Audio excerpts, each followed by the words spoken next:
Hello everyone, my name is Aditya Kumar और मैं आपको बताने वाला हूँ कलर और बैकग्राउंड के बारे में। सीएसएस में कलर डिक्लेयर करने के लिए कलर प्रॉपर्टी का यूज़ किया जाता है। सीएसएस के थ्रू आप फोरग्राउंड और बैकग्राउंड दोनों के लिए कलर डिक्लेयर कर सकते हैं। फोरग्राउंड से हमारा मतलब front colour, border colour, outline, text colour और भी कई एलिमेंट की कलर सेटिंग्स हैं। इससे आसानी से किसी भी HTML एलिमेंट के लिए कलर डिक्लेयर कर सकते हैं। और बैकग्राउंड से हमारा मतलब किसी भी टैग के बैकग्राउंड से है, जिसमें बैकग्राउंड का colour, background image, background video कुछ भी लगा सकते हैं। CSS कलर ऐड करने के कई मेथड हैं। कलर डिक्लेयर करने के बहुत तरीके हैं, लेकिन सभी तरीके ब्राउज़र के थ्रू सपोर्ट नहीं किए जाते हैं। इसलिए हम यहाँ 3 पॉपुलर मेथड के बारे में बात कर रहे हैं। ये तरीके सभी ब्राउज़र द्वारा सपोर्ट किए जाते हैं। So let's start.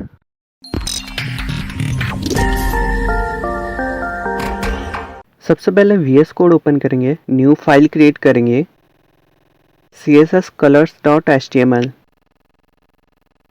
अब यहाँ से लिखना शुरू करेंगे doc type HTML head title में लिख देंगे CSS कलर्स। बॉडी के अंदर यहाँ लिख देते हैं cascading style sheet CSS world wide web consortium W3C। और हम इसे सेव कर देते हैं और इसे फाइल लोकेशन से एक्सेस कर लेंगे। ये रहा output, cascading style sheet world wide web consortium. अब सबसे पहला हमारा मेथड है हेक्स वैल्यू। हम हेक्स वैल्यू से कलर्स को ऐड करेंगे। हेक्स का मतलब होता है हेक्साडेसिमल। हेक्साडेसिमल कोड एक 6 डिजिट का कोड होता है, जिसमें रेस्पेक्टिवली रेड, ग्रीन और ब्लू कलर की हेक्स वैल्यू होती है। पहले 2 कलर रेड को, बीच के 2 कलर ग्रीन को और लास्ट के 2 कलर ब्लू को रिप्रेजेंट करते हैं। हेक्साडेसिमल की वैल्यू 0 से F तक होती है। हेक्साडेसिमल वैल्यू अल्फा न्यूमेरिक होती है, जिसमें अल्फाबेट और नंबर दोनों शामिल होते हैं। हेक्स वैल्यू को लोअर केस या अपर केस दोनों में किसी भी तरह से लिख सकते हैं, क्योंकि लोअर केस लिखने में आसान होता है और अपर केस पढ़ने में आसान होता है। पसंद आपको करना है कि आपको किस तरह से यहाँ लिखना है। तो सबसे पहले हम हेड के अंदर स्टाइल नाम का एक टैग लगाएंगे, उसके अंदर हम हमारी सारी CSS लिखेंगे। तो सबसे पहले तो हम यहाँ पे एक कमेंट कर देते हैं हेक्स वैल्यू, यहाँ पे लिख देते हैं P और इसके अंदर हम कोड लिखेंगे कलर एक प्रॉपर्टी है जो कि टेक्स्ट का कलर चेंज करती है। अब इसकी वैल्यू देंगे #000000। इस कोड का मतलब होता है कि हमने टेक्स्ट का कलर ब्लैक दिया है। तो अब इसे कर लेते हैं सेव और आते हैं आउटपुट पर। यहाँ पर रिफ्रेश करेंगे। यहाँ पर पहले से इसका कलर ब्लैक है, इसलिए ये शो नहीं हो रहा। आते हैं हमारे कोड पर वापस। यहाँ पर लिखेंगे डिव के अंदर हम प्रॉपर्टी दे रहे कलर और इस बार हम लिखेंगे #000। सेव करेंगे। अब आउटपुट पर आएंगे, रिफ्रेश करेंगे। अब ये देखिए इन दोनों में कोई फर्क नहीं है, क्योंकि इन दोनों का कलर ब्लैक है। चलते हमारे कोड पर। अब यहाँ देखिए, यहाँ पे पैराग्राफ और डिव इन दोनों के अंदर कलर प्रॉपर्टी जो हमने लगाई है उन दोनों की वैल्यू सेम है। हमने पैराग्राफ एलिमेंट के कलर को ब्लैक सेट किया है, जिसकी हेक्स वैल्यू #0000000 होती है और डिव एलिमेंट का भी कलर हमने ब्लैक डिक्लेयर किया है। लेकिन आप देख रहे हैं कि डिव के अंदर हमने केवल 3 हेक्स वैल्यू लिखी है। इसे शॉर्ट हैंड वैल्यू कहते हैं। इसे ब्राउजर भी #0000000 की तरह ही समझता है और आप भी इसी तरह से किसी भी एलिमेंट के लिए कलर डिक्लेयर कर सकते हैं। यहाँ पैराग्राफ के अंदर शुरू के 2 जीरो रेड को इंडिकेट कर रहे हैं और बीच के 2 जीरो वो ग्रीन को इंडिकेट कर रहे हैं और लास्ट के 2 जीरो ब्लू को इंडिकेट कर रहे हैं। और इसी तरह से हमने डिव के अंदर यहाँ पे 3 बार 0 लिखा है। इसका मतलब ये है कि यहाँ पे रेड, ग्रीन और ब्लू के लिए हमने केवल इसे एक ही बार लिखा है। पहला जो 0 है वो रेड को इंडिकेट कर रहा है, सेकंड 0 ग्रीन को इंडिकेट कर रहा है और लास्ट का 0 ब्लू को इंडिकेट कर रहा है। तो इस तरह से इन दोनों की वैल्यू सेम है, बस यहाँ पे कोड का फर्क है। अब पैराग्राफ में हम कर देते हैं $F, जो कि है रेड की हाईएस्ट वैल्यू। सेव करेंगे, देन आउटपुट पर आएंगे, रिफ्रेश करेंगे, ये आ चुका है रेड। इसी तरह से यहाँ पे डिव के अंदर भी हम यहाँ पे जो फर्स्ट 0 है उसकी जगह हम लिख देते हैं F, यानी कि ये कलर भी हो चुका है रेड। आउटपुट पे आएंगे, रिफ्रेश करेंगे, यहाँ पर भी ये रेड हो चुका है। इसका मतलब ये है कि इन दोनों के अंदर जो हम वैल्यू लिख रहे हैं वो सेम है, इन दोनों में कोई फर्क नहीं है। अब इसे हम कर देते हैं कमेंट।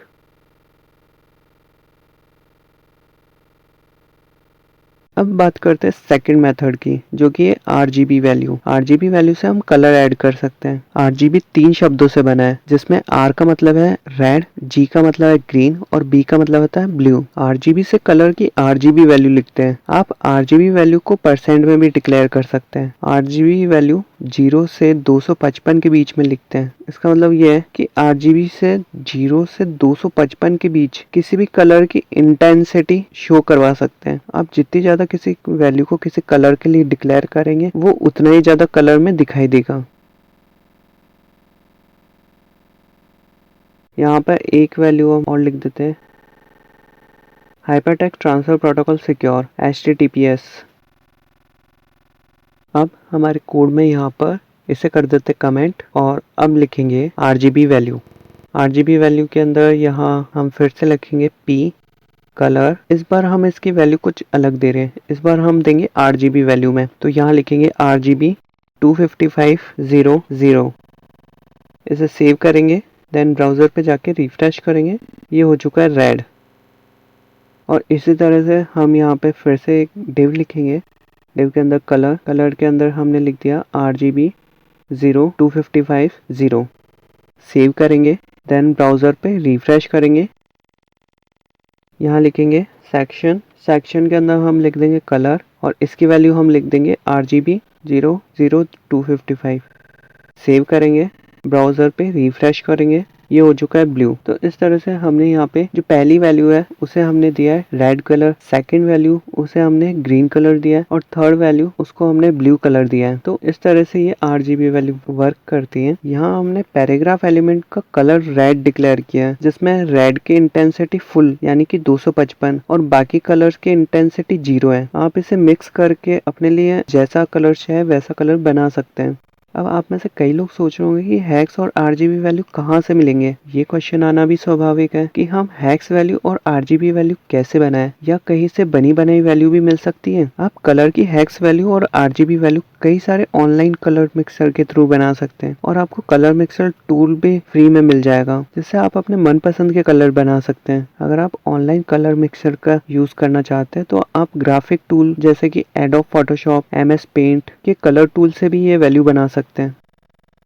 ये था RGB वैल्यू। अब इसे भी हम कमेंट कर देते हैं। कलर को अप्लाई करने के लिए हम तीसरा मेथड यूज करेंगे, जो कि है कलर नेम मेथड। आप कलर वैल्यू को कलर नेम से भी डिक्लेयर कर सकते हैं, जो सबसे आसान तरीका है, लेकिन आप सभी कलर को उनके नाम से डिक्लेयर नहीं कर सकते हैं और ना ही ऐसा किया जा सकता है। कलर को उनके नाम से डिक्लेयर करना आसान तो है, लेकिन कलर नेम को सभी ब्राउजर सपोर्ट नहीं करते हैं, इसलिए इस मेथड को ज्यादा यूज नहीं करते हैं। इसका एक कारण ये भी है कि इंसान कलर के नाम भी याद नहीं रख सकते हैं और सभी कलर्स के नाम भी नहीं दिए जा सकते हैं, क्योंकि कलर की पॉसिबल वैल्यू 256 मल्टीप्लाई 256 मल्टीप्लाई 256 के बराबर होती है, मतलब कि 1,67,77,216 पॉसिबिलिटीज। तो अब तो आप समझ ही चुके हैं कि इन सभी कलर्स को याद रखना पॉसिबल नहीं है। अब RGB वैल्यू को हम कर देंगे कमेंट और अब यहाँ लिखेंगे नेम वैल्यू। सबसे पहले हम पैराग्राफ के अंदर कलर अप्लाई करेंगे। यहाँ पर हमने लिख दिया रेड, यानी कि पैराग्राफ में हमें रेड कलर देना है। इसे सेव करते हैं, अब ब्राउज़र पे आते हैं और रिफ्रेश करते हैं। यहाँ इसका कलर रेड आ चुका है। अब इसी तरह से हम डिव का कलर चेंज करेंगे। डिव के अंदर हम यहाँ लिख देंगे कलर ग्रीन। सेव करेंगे, आउटपुट पर आएंगे, रिफ्रेश करेंगे, ये आ चुका है ग्रीन कलर। अब हमें सिलेक्शन का कलर चेंज करना है, तो सिलेक्शन का कलर हमें ब्लू करना है, तो उसके लिए हम यहाँ लिख देंगे सिलेक्शन कलर ब्लू। सेव करेंगे, आउटपुट पे आएंगे, रिफ्रेश करेंगे और अब ये आ चुका है ब्लू कलर। तो इस तरह से ये नेम वैल्यू वर्क करता है। यहाँ मैं लिख देता हूँ name of commonly use CSS colour. हम यहाँ पे सभी कलर नेम और उनका हेक्स कोड यहाँ लिख देंगे। W3C यानी कि वर्ल्ड वाइड वेब कंसोर्टियम के थ्रू लगभग 140 कलर्स को स्टैंडर्ड कलर माना है। इनकी संख्या में लगातार इजाफा हो रहा है, क्योंकि इन कलर को सभी ब्राउजर द्वारा सपोर्ट किया जाता है। इन सभी स्टैंडर्ड कलर का नाम यहाँ मैं उनके हेक्स वैल्यू के साथ शो कर रहा हूँ। मैं इन सभी कलर्स को बॉडी के अंदर कलर प्रॉपर्टी की वैल्यू देके लगा रहा हूँ, क्योंकि इस कोड एडिटर में कलर कोड के साथ उसका कलर भी शो हो जाता है, इसलिए मैं इन सभी कलर्स को यहाँ शो कर रहा हूँ।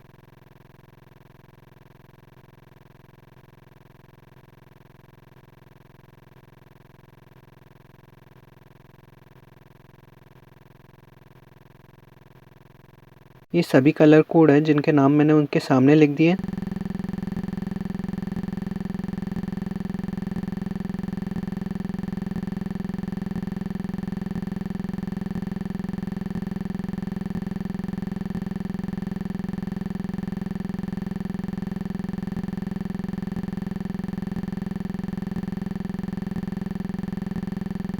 अब इस बॉडी वाले कोड को कर देंगे कमेंट।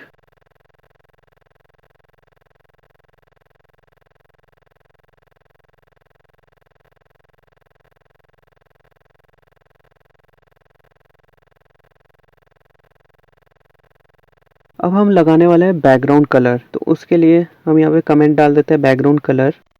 सबसे पहले हम पैराग्राफ का कलर चेंज करेंगे, तो उसके लिए हम यहाँ लिख देते हैं पी बैकग्राउंड कलर और इसकी वैल्यू दे देंगे #EBC1CB।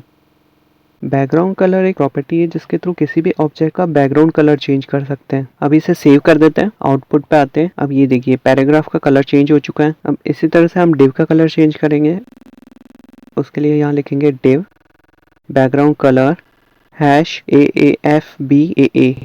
सेव करेंगे, आउटपुट पे आएंगे, रिफ्रेश करेंगे, ये देखिए इसका भी कलर चेंज हो चुका है। अब हमें अगली लाइन का कलर चेंज करना है, तो उसके लिए हम यहाँ लिख देते हैं सेक्शन बैकग्राउंड कलर #ACACDA।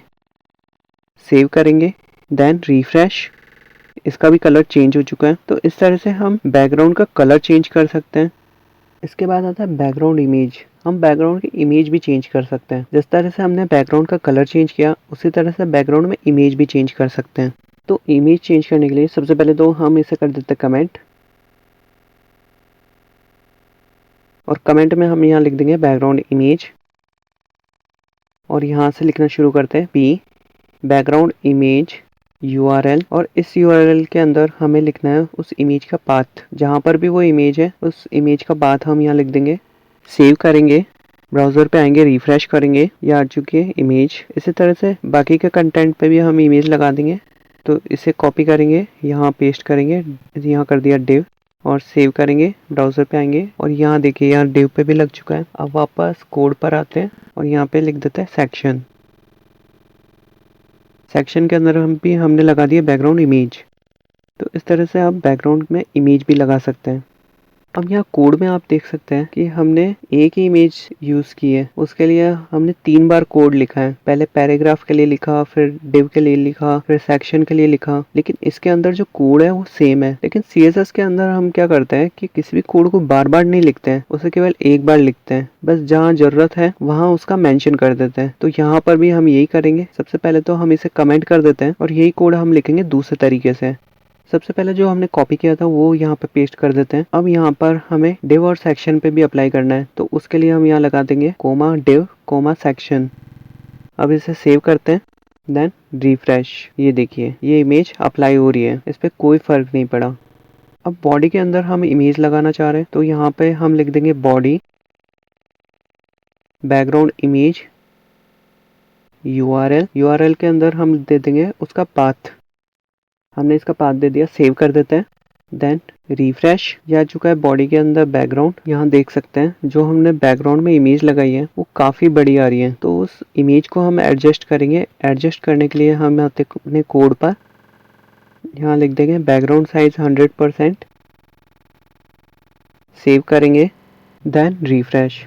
यहाँ देखिए बैकग्राउंड इमेज अप्लाई हो चुकी है। इसे थोड़ा बड़ा कर लेते हैं। अब ये देखिए पेज का साइज बड़ा करने से बैकग्राउंड इमेज पे कोई फर्क नहीं पड़ेगा, क्योंकि हमने पहले से ये डिक्लेयर कर रखा है कि जो बैकग्राउंड में इमेज है वो स्क्रीन के साइज के 100% के इक्वल होगी। तो इसलिए बैकग्राउंड इमेज पे इसका कोई फर्क नहीं पड़ रहा कि हम पेज को जूम कर रहे हैं या जूम आउट कर रहे हैं। अब ऊपर भी बैकग्राउंड साइज कर देते हैं 100%, सेव करेंगे, देन रिफ्रेश। अब ये भी चेंज हो चुका है। इसे थोड़ा सा पेज को एडजस्ट कर देते हैं। अगर हमने बॉडी के अंदर बैकग्राउंड का साइज 25% कर दिया होता और इसे सेव करते हैं तो आउटपुट कुछ ऐसा होता। ये एक ही इमेज बार बार रिपीट हो रही है क्योंकि हमने इसका साइज कर दिया है 25%। अगर हम चाहे तो इस बैकग्राउंड रिपीटेशन को रोक सकते हैं। उसके लिए हम अपने कोड पर आते हैं। सबसे पहले मैं इसकी बाय डिफॉल्ट वैल्यू बता रहा हूँ। यहाँ पे हम लिख देते हैं बैकग्राउंड रिपीट। ये इसकी बाय डिफॉल्ट वैल्यू है। इससे आउटपुट पे कोई फर्क नहीं पड़ेगा। ब्राउजर पे आते हैं, रिफ्रेश करेंगे, ये देखिए इससे इस पे कोई फर्क नहीं पड़ा। अब इसे कर देते कमेंट। यहाँ हम लिख देते हैं बैकग्राउंड रिपीट एक्स। इसका मतलब ये है कि हम इस वैल्यू के बैकग्राउंड इमेज को हॉरिजेंटली रिपीट कर रहे हैं। इसे सेव करते हैं और ब्राउजर पे आते हैं, रिफ्रेश करेंगे। अब ये देखिए ये हॉरिजेंटली रिपीट हो चुका है। यहाँ पर ये वर्टिकली रिपीट नहीं हो रहा। अब इसे कर देते कॉपी, इसे कर देते कमेंट। अब यहाँ लिखेंगे बैकग्राउंड रिपीट वाई। अब ये देखिए यहाँ पे ये बैकग्राउंड वर्टिकली रिपीट हो रहा है क्योंकि हमने बैकग्राउंड को रिपीट वाई किया था। अब इसे भी हम कर देते हैं कमेंट और अब यहाँ लिख देंगे बैकग्राउंड रिपीट नो रिपीट, यानी कि जो बैकग्राउंड है उसे हमें ना तो हॉरिजॉन्टली रिपीट करना है ना वर्टिकली रिपीट करना है। बैकग्राउंड इमेज केवल एक ही बार शो होगी। सेव करेंगे, आउटपुट पर आएंगे, रिफ्रेश करेंगे, ये देखिए बैकग्राउंड कहीं से भी रिपीट नहीं हो रहा। इसे बड़ा कर देते हैं या छोटा कर देते हैं, इस पर कोई फर्क नहीं पड़ेगा, ये कहीं पर भी रिपीट नहीं हो रहा। अगर हम चाहें तो बैकग्राउंड में दो इमेज एक साथ लगा सकते हैं। तो उसे लगाने के लिए सबसे पहले तो हम बैकग्राउंड इमेज वाले कोड को कमेंट कर देते हैं और जस्ट इसके बाद हम लिखते हैं बैकग्राउंड इमेज URL और यहाँ दे देंगे इमेज का पाथ और यहाँ लगाएंगे हम कॉमा, फिर से लिखेंगे URL और फिर यहाँ पे इमेज का पाथ दे देंगे। तो इस तरह से हम यहाँ पे दो इमेज यूज कर सकते हैं। सेव करेंगे, आउटपुट पर आएंगे, रिफ्रेश करेंगे, यहाँ पर ये दो इमेज आ चुकी है। पहली इमेज PNG में है और सेकेंड इमेज JPG में है। अब हम इसका बैकग्राउंड साइज कर देते हैं 100%। सेव करेंगे, देन रिफ्रेश, ये बैकग्राउंड का साइज हो चुका है 100%। अब बैकग्राउंड का साइज कर देते हैं 50%। सेव करेंगे, देन रिफ्रेश, ये 50% हो चुका है। अब इसके अंदर हम अप्लाई करने वाले हैं ब्लेंड मोड। यहाँ लिख देंगे background blend mode colour dose. Save करेंगे, देन रिफ्रेश, इमेज ब्लेंड हो चुकी है। इमेज का ब्लेंड मोड हमने चेंज कर दिया है, तो अब ये बैकग्राउंड इमेज कुछ इस तरह से दिख रही है। अब हम बैकग्राउंड की पोजीशन चेंज करेंगे। बैकग्राउंड की पोजीशन चेंज करने के लिए हम यहाँ लिख देते हैं बैकग्राउंड पोजीशन सेंटर। सेव करेंगे। अब जो बैकग्राउंड इमेज आ रही है वो सेंटर में आ रही है। अब बैकग्राउंड साइज को हम कर देते हैं 25%। सेव करेंगे, रिफ्रेश, ये 25% पे इस तरह से दिखेगी। अब इसे चेंज कर देंगे 50% पे। सेव करेंगे, देन रिफ्रेश, ये बैकग्राउंड इमेज आ चुकी है ब्लेंड मोड के साथ। ये सेंटर में इस तरह से दिखेगी। हम बैकग्राउंड अटैचमेंट को भी फिक्स कर सकते हैं, तो उसके लिए हमें बैकग्राउंड अटैचमेंट फिक्स लिखना होगा। हम यहाँ लिख देते हैं बैकग्राउंड अटैचमेंट फिक्स्ड। मैं इस कोड को यहाँ पर लिख रहा हूँ क्योंकि इन तीनों टैग पर अप्लाई है, p, div और सेक्शन पे। क्योंकि एक ही इमेज बार बार रिपीट हो रही है इसलिए मैंने यहाँ पे ये कोड लिखा है। इसे सेव करते हैं, आते हैं आउटपुट पर, रिफ्रेश करेंगे। अब ये देखिए जो हमने बैकग्राउंड इमेज लगाई थी वो इस बैकग्राउंड के अकॉर्डिंग एक फिक्स साइज में एडजस्ट हुई है। इसे थोड़ा सा बड़ा कर देते हैं। इन सभी टैग के लिए अलग अलग बैकग्राउंड है, बट एक ही इमेज होने की वजह से और बैकग्राउंड इमेज की पोजीशन फिक्स होने की वजह से ये हमें ऐसा दिख रहा है कि ये जैसे एक ही इमेज हो। अब इसी को मैं एक डिव के अंदर अप्लाई करके बता रहा हूँ। तो इसके लिए मैं यहाँ पे कोड लिख देता हूँ जिसमें सारी कोडिंग मैं इनलाइन CSS की कर रहा हूँ।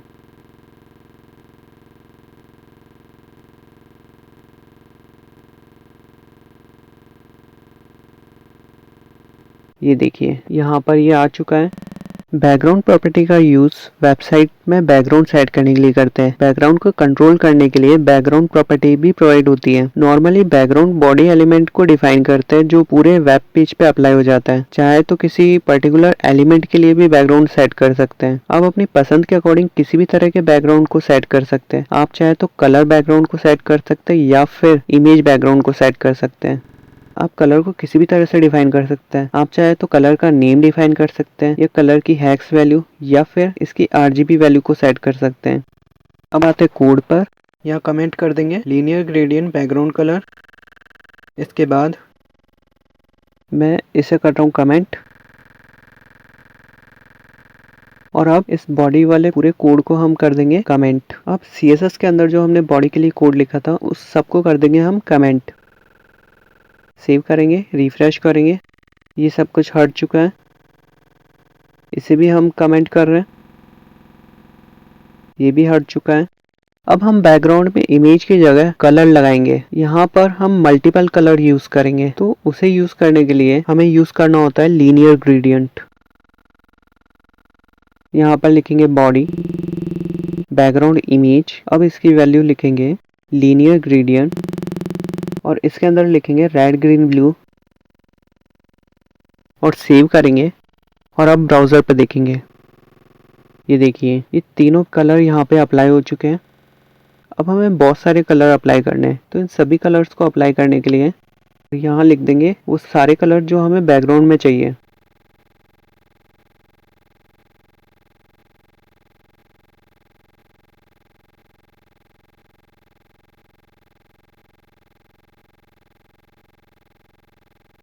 सेव करेंगे, रिफ्रेश करेंगे, जो भी कलर हमने लिखे वो सारे कलर यहाँ पर अप्लाई हो चुके हैं। इसमें कलर रिपीट हो रहे हैं, इसलिए हम यहाँ लगा देते हैं background repeat no repeat. Save करते हैं, देन रिफ्रेश, ये देखिए बैकग्राउंड की रिपीटेशन रुक चुकी है। अब एक काम करते हैं, सबसे पहले तो इसे कॉपी कर लेते हैं और यहाँ ऊपर पेस्ट करके इसे कमेंट कर देते हैं। इस बार हम केवल कुछ कलर यहाँ पर अप्लाई कर रहे हैं। सेव करेंगे, देन रिफ्रेश, ये आ चुका है वो कलर्स। अब इन्हीं कलर को हम कोड में भी लिख सकते हैं। अगर हमें बैकग्राउंड की डिग्री चेंज करनी है तो सबसे पहले तो इसे हम कर देते कमेंट। पहले हमने कलर नेम वैल्यूज के अकॉर्डिंग दिए थे, इस बार हम हेक्स वैल्यू के अकॉर्डिंग देंगे। तो यहाँ पर हम लिख देंगे code background image linear gradient 50 degree और यहाँ पर लिख देंगे बाकी के कलर्स। सेव करेंगे, देन रिफ्रेश, ये आ चुका है। अब यहाँ पर जो हमने बैकग्राउंड लगाया वो राइट से शुरू होना चाहिए, तो सबसे पहले तो इसे हम कर देते कमेंट। तो उसके लिए हम यहाँ करेंगे background image linear gradient to right comma और बाकी की सारी वैल्यू हम यहाँ लिख देंगे। सेव करेंगे, देन रिफ्रेश, इसे भी हम कर देते कमेंट।